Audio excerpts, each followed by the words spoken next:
Hello, sports fans, and welcome back to Ball Games and Beyond. I am your host, Evan Grote, and Ball Games and Beyond is brought to you by Sportsnaut.com. Please go out there and follow and subscribe to the Sportsnaut YouTube channel, as well as subscribing and following this podcast anywhere you get your favorite podcast from. Could you please do that for me?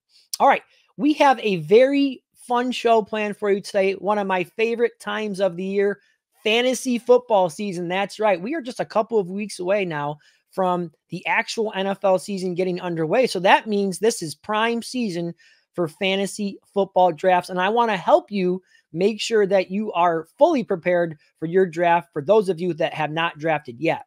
We have a great guest here on today's show. We're going to be joined by Joe Dolan. Joe is a fantasy football expert for fantasypoints.com. Great website. Go out there and it's one of those subscription-based websites. I've been using them for years for all of my fantasy football advice, and they've never failed me. So I recommend you go out there and subscribe as well. You can also hear Joe on SiriusXM, the fantasy channel, Monday, Wednesday, Friday from 7 to 9 a.m. Eastern time. I listen to him all the time. I think he does a great job on the radio. He's got a great personality, and he has got great insight as well. And you can follow Joe on X at FG_Dolan. So great guy to follow for your fantasy advice. I recommend you go out there and do that immediately. But yeah, the topic of the show this week is fantasy football. I want to help you get prepared for your drafts. Some of the topics we will cover this week is, fantasy football, the draft strategies change from year to year. Things have really evolved over the years. I remember when years back, it was you had to draft a running back early in the draft. Those were your guys that you needed to fill your roster with. Then a few years later, it was the zero running back theory, right? Wide receivers, depending on if you're in a PPR league or not, maybe you want to draft those wide receivers early. So those are some of the things that we're going to be discussing is the evolution of fantasy football drafts. And some of the other topics I'm going to ask Joe about is, what is the strategy this year at some of those positions, wide receiver, running back, quarterback? Where is the value at some of those positions? And also something that you have to consider going into your drafts is, where is the depth? What positions are, depth with talent, guys that you can wait for third round, fourth round, even into the fifth round to make those selections? And then where is the position scarcity? That is something that you want to try to avoid. So those are some of the topics. One of the other things that I'm going to ask him about is, who is this year's Puka Nacua? If you were lucky enough to have Puka Nacua on your team last year, then I'm assuming your fantasy team had a lot of success. I know mine did. And so we're always looking at breakout candidates, sleeper candidates, all of those things that you want to know as you go into your draft. So that is the topic for the show today. I'm excited to get to our interview. We're going to do that right now after I return from this quick break. Don't go anywhere. Lots to do here on Ball Games and Beyond, brought to you by Sportsnaut.com. And welcome back to Ball Games and Beyond. And now we bring in our guest this week from fantasypoints.com. We're talking with Joe Dolan. He's a fantasy football expert. And I know this is a very busy time of the year for you, Joe. So I do appreciate you making a few minutes for us here today. Oh, Evan, it's wonderful to be with you. Actually, this is one of my days when I don't get up for the morning show. So I rolled out of bed about 40 minutes ago. So I'm a little more well rested than I typically am from the morning show. I'm decidedly not a morning person, which makes hosting a morning show a little bit more difficult. But yeah, I'm working into the night, at this point. It's just part of the gig, and we're preparing for the season, and this is really our busiest couple of weeks. Absolutely. And you heard Joe mention the morning show. You can hear Joe Monday, Wednesday, Friday from 7 to 9 p.m. That's on the Eastern Standard Time Zone, AM. He is on SiriusXM, the fantasy channel. I listen to Fantasy Sports Radio, yep. Correct. Yeah, I listen to him almost every Monday, at least. I try to get some listening time in. But yeah, check him out there. You could also check out Joe on X at FG_Dolan as well. So I recommend you go out there and give him a follow for all the great fantasy advice that I know so many of you are seeking this time of the year. Joe, let's jump into it now. I want to start by asking you about a few positions. Things change on a year-to-year basis when it comes to fantasy football. I've been playing for a long time myself, like many people out there. In 2024, is there a particular position that is strongest right now in terms of talent, and it has the depth there at the position. It's not even close. It's wide receiver. And it's so the thing about wide receiver is things have changed a little bit for me over the past few weeks. So those of you who aren't familiar with the ins and outs of fantasy football, I've been drafting since April, since the end of the NFL draft, in something called best ball leagues, which are common on Underdog Fantasy and some other sites. And what best ball leagues are leagues that automatically set your lineup every week based on who your highest scorers are. There's no roster moves throughout the season. It's who you drafted, and that's it. So you have to kind of anticipate things that happen throughout the year. Oh, this guy might not be a starting running back at the beginning of the year, but he might be at the end of the year, and you draft based on that. In best ball leagues, the rooms are wide receiver drunk. Like the wide receivers fly off the board. You can get some value at running back. So this is all to say that one of the things that I've been doing is making sure, if possible, I leave a draft with one of my great 8 wide receivers, which are CeeDee Lamb, Tyreek Hill, Jamar Chase, Amon-Ra St. Brown, A.J. Brown, Justin Jefferson, Puka Nacua, Garrett Wilson, in whichever order you want to rank those guys. But in redraft leagues, which are happening now on platforms like Sleeper and Yahoo and ESPN, the values at wide receiver that are falling into the 3rd and 4th round, even the 5th round, are staggering. So there is a lot of high-end talent at the top of the draft with wide receiver, but also the 3rd and 4th and 5th rounds, the players getting drafted there are, in my mind, similar to the wide receivers getting drafted in the 2nd round. So there is a huge swath of, like, not the highest end talent, but pretty high-end talent at wide receiver in the 2nd, 3rd, 4th, 5th rounds into the 1st round, where I'm going to be leaving my draft with at least 3 wide receivers in the early going, and that's going to be the foundation of my team. And now you can go from different spots and different positions around that, but really, I think a general thing to tell people this year is leave a draft with 3 wide receivers in your first 4 or 5 picks, because you're going to really, really be pleased with how those players carry your team. All right, noted. Now, you mentioned your top 8 receivers. 3 of them, Lamb, Chase, and you didn't mention Ayuk, but he is one of the other 3 receivers there that is holding out right now. Yes. So how much of that do you weigh during your draft process?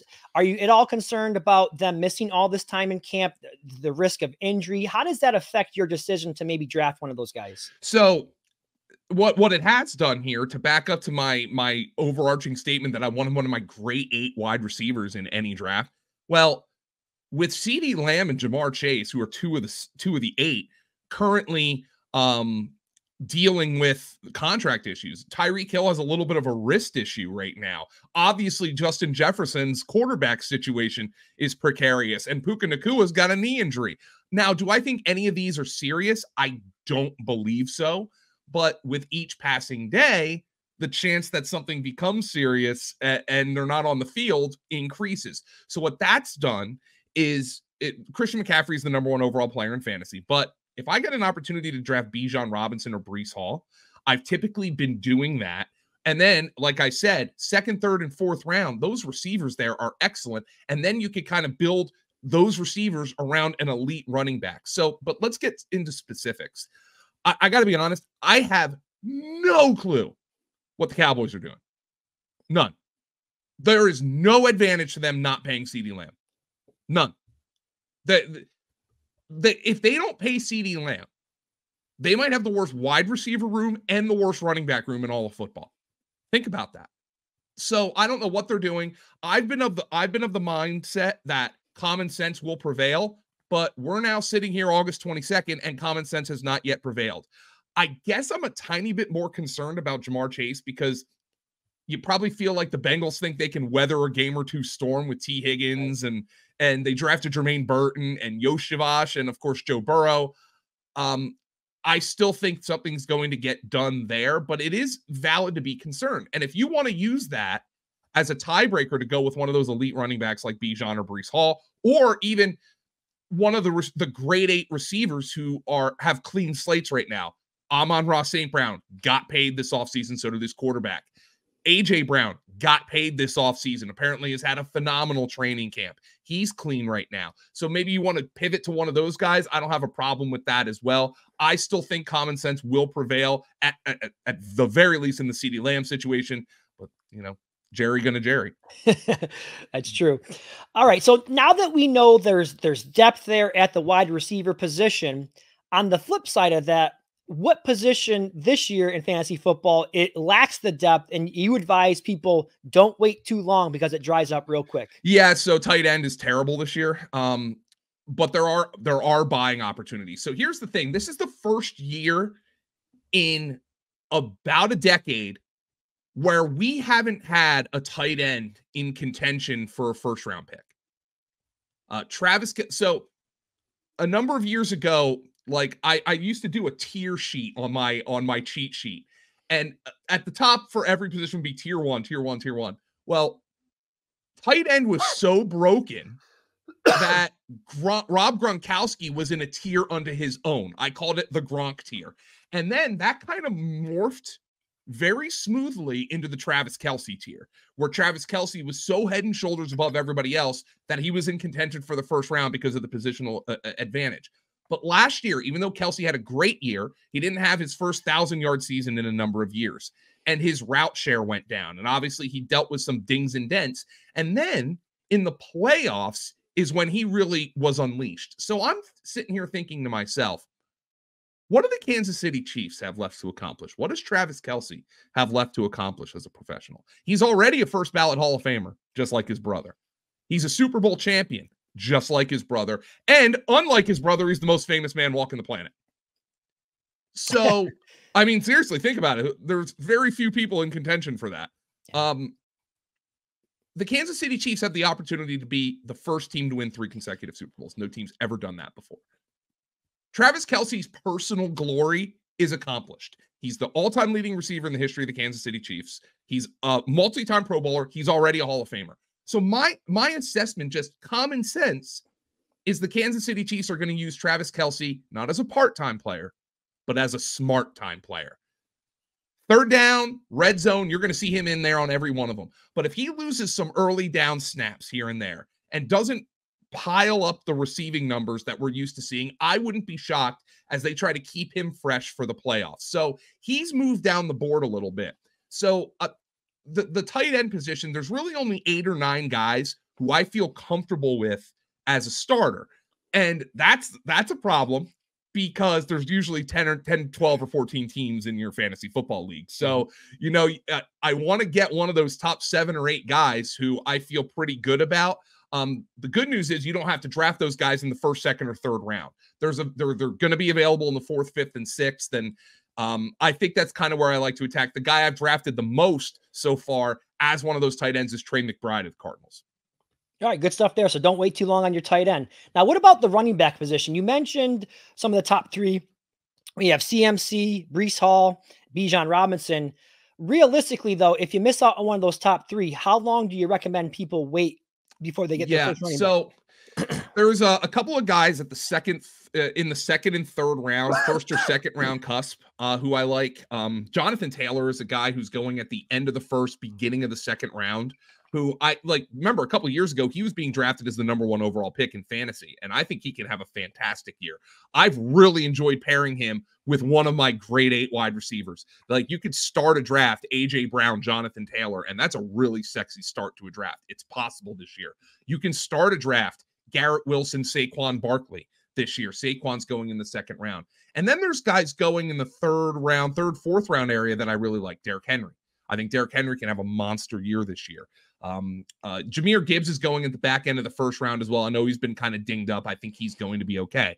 The guy who I've really been identifying as a player who's available in the 3rd or 4th round in general, I actually just saw him go in the first round for the first time this week, but a guy who's available in the 3rd and 4th round in general, who can be a kind of a underrated bell cow for you, is Isaiah Pacheco from the Chiefs. And if you go wide receiver heavy at the start of your draft and Pacheco's sitting there for you in the 3rd round, It's kind of a hard guy for me to pass on, because if you saw at the end of last year, he was catching a lot of checkdowns from Patrick Mahomes as well, which really increased his value as a fantasy football asset. And like I said, if they're smart with Kelsey, maybe there's a couple more touchdown opportunities for Isaiah Pacheco this year. So he's a guy I really like in the third round as your RB1. If you went wide receiver heavy to open your draft, I think that's a really appealing guy to lead your backfield.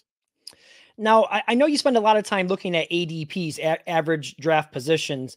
I want to ask you about quarterback. Is there anyone out there that you can pinpoint based on the current ADPs that you think is a great value right now for you at the quarterback position? There's 3 guys at the quarterback position who are the absolute linchpins to my strategy. Now, I will examine the price for your elite fantasy quarterbacks. Josh Allen, Jalen Hurts, Patrick Mahomes, Lamar Jackson are generally considered the top 4. I will examine the price on those guys. And if the room's being kind of chicken with the quarterback position, I can dip my toes in those waters. But there's 3 guys who I think you can wait on at the quarterback position and also provide you that kind of rushing upside that you're looking for a quarterback who can break your league.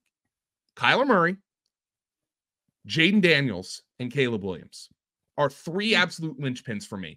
And if I'm in a normal draft where Allen and Hurts and Mahomes are coming off the board in the 2nd and 3rd round, then I'll wait until the 6th or 7th, start to see where the middle tier guys are coming off.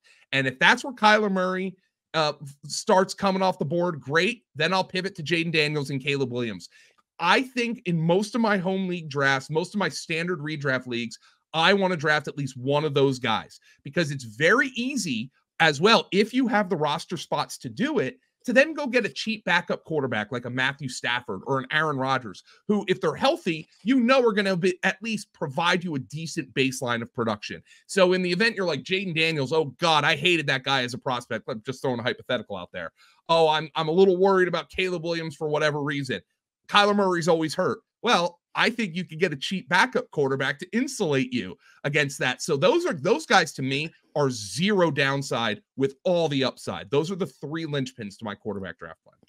Yeah. And I think when you're trying to build a fantasy roster, balance can be a difficult thing. So, you want to try to get guys that have been doing it for a number of years, that are young, up and coming players, guys that stay healthy. What is the key there? What is the key to the balance between consistent performers, sleeper picks, guys that you feel are primed for breakout years? How do you find that balance? So I think the best way to find that balance is to basically make sure your team is stronger at wide receiver than anywhere else. And because wide receivers don't get hurt as often as running backs, they're the more consistent fantasy performers. And so one of the strategy that I think you can do that I think people should get behind. Now, I have gone 0 RB in recent years in some leagues and had a lot of success doing that. But let's say, for instance, you open your draft with Bijan Robinson, and then you nab 3 receivers in the next 5 rounds, like I've kind of assessed. What I like to do then is to pick off high upside running backs in murky situations. Chase Brown of the Bengals, Jaylen Warren, who's hurt right now, of the Steelers, somebody like that. Trey Benson with the Cardinals, some rookie run, Jonathan Brooks with the Panthers, who you might not be able to use for the first 3 or 4 weeks of the season, but could be a bell cow by the end of the year. You'd be surprised how easy it is to cobble together decent RB2 weeks from guys you picked up towards the end of your draft, just for a few weeks while you wait for somebody to emerge. And what it also does is it gives you focus on the waiver wire. I have 4 great wide receivers. I don't need to go dedicate my resources to trying to find that next breakout wide receiver on the waiver wire. I want to dedicate my time to the running back position where I know I'm weakest. And you'd be really surprised how many people like that got Kyren Williams last year, or got Devon Achane last year off the waiver wire, or picked up Jaylen Warren late last year. Those guys were the ones who really had a lot of success in fantasy football, because the running back was the position that's most often hurt. It's the position that gets churned through more often than not. And you're going to find guys. I guarantee you there is a guy you are not talking about or even thinking about who's going to be a key fantasy contributor at the running back position this year. I guarantee it happens every year. Final one I have for you. You know, I was thinking about this. Last year, I was fortunate enough to pick up Puka Nacua in my league, which was huge for me. I didn't win the league, but I finished second. Yeah. Is there anyone out there, and I hear you guys often talk about league winners on the radio and whatnot. If you could identify one player, it could be at any position, that you think is on the verge of a major breakout that you think could potentially be a league winner. Is there anyone out there that you've been talking up? So if there was a new Puka Nacua and we had identified him, we'd all be rich. The reason is with Puka Nacua is he broke records as a rookie, as a 5th round pick. That doesn't happen. So my thing was, first and foremost, I was thinking, if you really want a receiver who is drafted late, who is available for free in fantasy leagues, who I think might have opportunity, is Luke McCaffrey of the Commanders. They're currently openly searching for a number 2 receiver. The coaching staff has buried Jahan Dotson all offseason. So Luke McCaffrey is one to look at. I'm not saying he's going to catch 100 passes. I'm just saying that he's somebody who might play a lot early on. But the conversation that I've had when people have asked me who the new Puka Nacua is, I've kind of flipped that. And I said, I think it's easier to try to identify the next Nico Collins, a guy who's been in the league for a couple of years, who's flashed, but for whatever reason, be it quarterback play, be it injury, be it opportunity, hasn't been able to take that next step towards being a consistently productive player. And I think I've identified that guy. I think it's Josh Palmer of the Chargers. The Chargers lost Keenan Allen this offseason. They lost Mike Williams this offseason. Quentin Johnston did nothing as a rookie. They brought in Ladd McConkey, who is actually being drafted as the first Charger. He's being drafted as the first Charger for fantasy, is Ladd McConkey, their 2nd round pick out of Georgia. But Josh Palmer's available in like the 9th, 10th, 11th round. And he's a guy who's going to play on the perimeter. He's had a couple of injury problems, but he is somebody who has flashed when he's gotten opportunity. And I wouldn't be surprised if he's a consistent fantasy starter by the end of the year. I know Jim Harbaugh wants to play a big, dumb Jim Harbaugh football. They're going to run it a lot. I understand that. But somebody has to catch passes from Justin Herbert, and I wonder if it's Josh Palmer. Josh Palmer, everybody. Write it down in your notes before your drafts. and he's cheap. He's cheap. He's not going to ruin your draft if he's not good. So, like, that's one of those absolutely zero downside kind of picks. Yep. Joe, we thank you so much for all your insight. Make sure you go out there. I got a couple of things I need you to do. Follow Joe on X at FG_Dolan. Also, check out fantasypoints.com as well. I've been following that site for a number of years. I think it's the best site out there for fantasy football advice. And also catch Joe Monday, Wednesday, Friday, 7 to 9 a.m. Eastern time on Sirius XM Fantasy Channel. Gives you all the great insight. I recommend you guys do that. Joe, thank you so much for your time today. All right, Evan. Thank you for having me.